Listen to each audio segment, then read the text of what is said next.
J'ai découvert par hasard un garçon en train de s'entraîner au basket dans une casse, même sans panier. Il continuait à tirer vers le panneau. C'est là que j'ai compris. Cet endroit, c'était l'ancien terrain où j'entraînais autrefois. Un ouragan avait tout détruit, ne laissant plus rien derrière lui. Le garçon s'est mis à pleurer et m'a supplié de reconstruire l'équipe parce que jouer au basket avait toujours été leur rêve depuis l'enfance. En voyant cette envie brûler dans ses yeux, j'ai pris ma décision, j'allais rebâtir l'équipe. J'ai alors commencé à rappeler les anciens joueurs. L'ouragan avait détruit la maison de beaucoup d'élèves et ils avaient tous choisi de quitter cet endroit brisé pour repartir de zéro. Lors du premier entraînement, seuls 5 joueurs se sont présentés, mais je n'ai pas abandonné et j'ai continué à les faire travailler dur. Grâce aux efforts de tout le monde, le gymnase a été reconstruit en seulement 6 ou 7 jours. Avec ce nouveau terrain, beaucoup d'enfants passionnés de basket sont arrivés en courant. Peu à peu, l'équipe a commencé à prendre forme. Très vite, nous avons disputé notre premier match, mais dès le coup d'envoi, j'ai remarqué un gros problème. Gary était le joueur le plus fort de l'équipe, mais il jouait toujours en solo et ne faisait jamais de passes. Même s'il marquait beaucoup pour nous,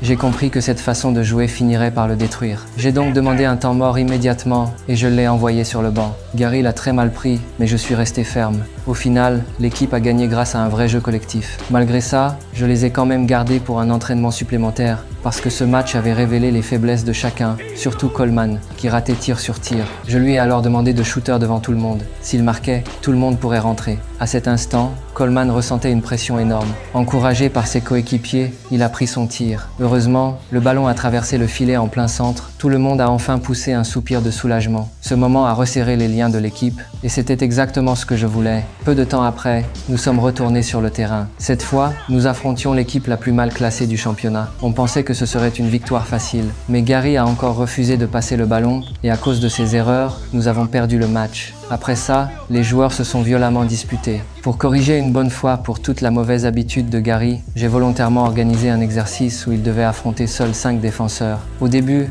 Gary, trop sûr de lui, ne les a pas pris au sérieux. Mais très vite, il a compris qu'il lui était impossible d'approcher du panier. À force d'être constamment baladé par leurs passes et leurs défenses, il a fini par réaliser son erreur. Cette séance lui a enfin ouvert les yeux. Il a alors décidé de reprendre, lors du prochain match, la victoire qu'il avait laissé filer.